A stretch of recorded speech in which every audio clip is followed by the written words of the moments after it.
Hello everybody, Adam Cleary from FourFourTwo here, and football, that continues to be mad, doesn't it? Chelsea have finally announced the signing of Moises Caicedo, and within the next possibly even few hours, they could announce the signing of Romeo Lavia from Southampton as well. And this has led to a whole host of people on the internet saying, hang on, why would you want to sign Lavia if you've just signed Caicedo? And I can clear this up really quickly for everybody, right? The reason you still want Lavia, even if you've just signed Caicedo, is because Lavia is great.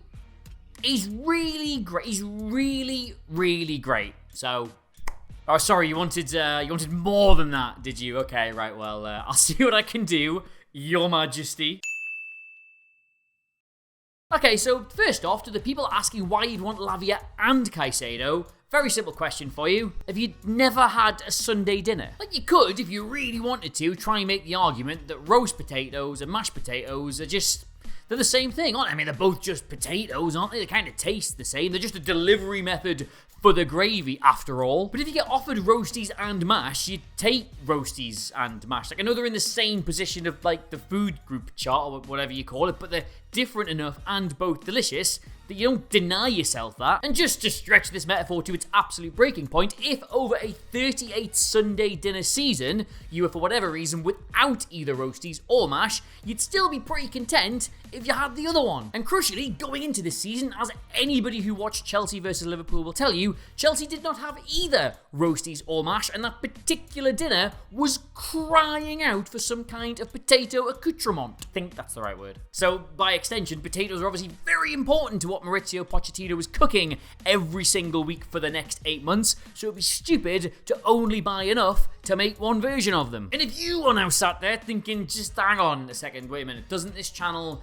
normally talk about like stats and data and actual verifiable facts rather than just going on unhinged rants about potatoes? Then yeah, that's right, we do that, so let's do that. Right, so here are Romeo Lavia's FB ref stats as kind of a number 6 compared to Moises Caicedo, who is going to be his teammate, to Paulinho, who was probably the standout player in that role last season, and to Fabinho, who has probably been the standout player in this role for the last few seasons. Now, there are some very obvious takeaways from looking at all these next to each other. The first one is that you can see why Caicedo was valued at over 100 million. You can see why Paulinho was just so important to Fulham last season, and you can see why people started to think that Fabinho was on the wane. Those aren't the kind of numbers you've been posting recently, but they're still pretty good. But as far as Lavia goes, the takeaway from looking at his numbers is that he's just pretty good. They're not particularly remarkable numbers. He clearly does a little bit of everything reasonably well. He's a solid player in that position. So why, you could be forgiven for asking, all this hype? Why all this money? Well, and it's funny, you're going to kick yourself on this one, right? When you compare his numbers to Caicedo, arguably the best player in the league at this, and Paulinho, arguably the player in the league who had the best season at this, and Fabinho, arguably the player in the league over the last few seasons who is the best at this, he's pretty good compared to those three.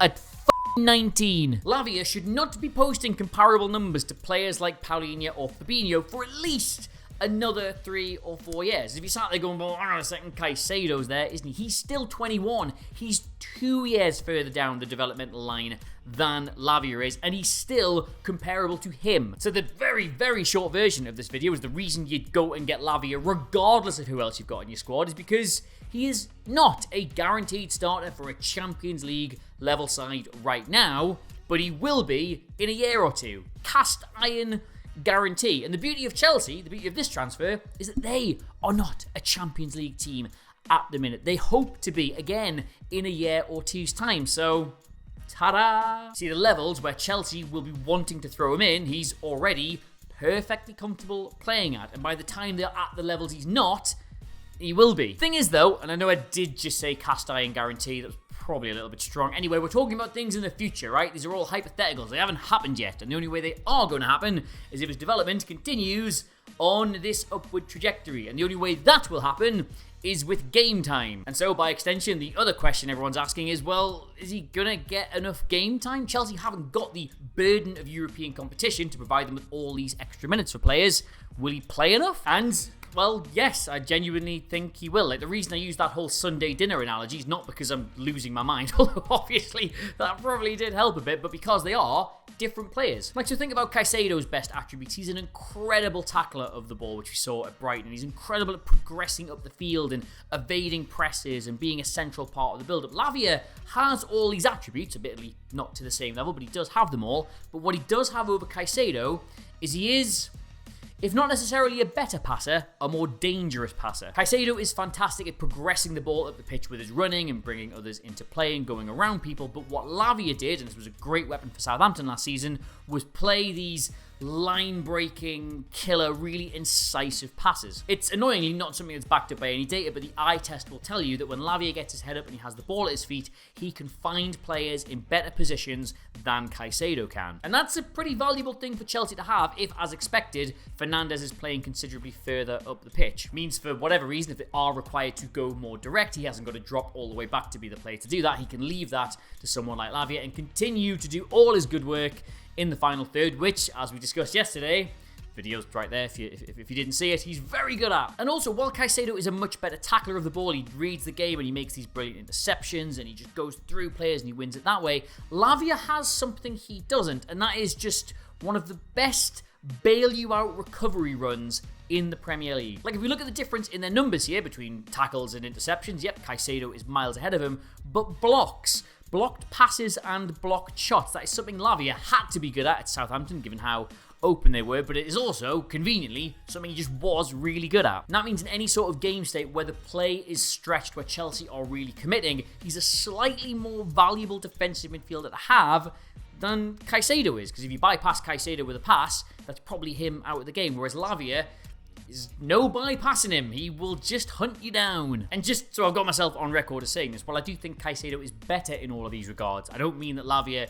isn't also at a top level for them. Like, he does win the ball back brilliantly. He has a great tackling technique. And then there's all the other various things that can just happen across the start of the season. I don't think in a straight shot between him and Caicedo he's ever going to start ahead of him, but there's no reason that doesn't mean that Chelsea can't play with three at the back and use all of them. And because they're all really good at six, you can have this kind of system where they all constantly move around. And imagine trying to defend against that. And there's also, like, Reece James. Like, Chelsea is so much better as a team when he is on the right side of defence and he can bob up from that position, but he still hasn't put his injury stuff behind him. He went off against Liverpool, and yeah, Gusto came on, but I would probably rather in that situation, purely for his ball carrying ability, have Caicedo over there. And if you do that, well, you haven't got to worry about what you're losing in the middle, because you've got mashed potato, Romeo Lavia. So I do think genuinely across the course of a season, you will see games where they start Lavia, Caicedo and Fernandes all at the same time, whether that's a tweak to the system, whether they decide to play Fernandes in the 10, again, not the best use of him, but you'd have a really solid base to build from. I think there's enough flexibility and enough game IQ in these players and in Pochettino that he's a great option for them to have. And just one final point in all of this, about money. If you think the reason why Chelsea and Liverpool and also Arsenal were pushing so hard to get Lavia in this window is because he got relegated with Southampton, so he's probably a little bit cheaper than he would have been, then that is not the entire reason. Southampton bought Lavia from Manchester City just 12 months ago for a measly, let's face it, £10 million.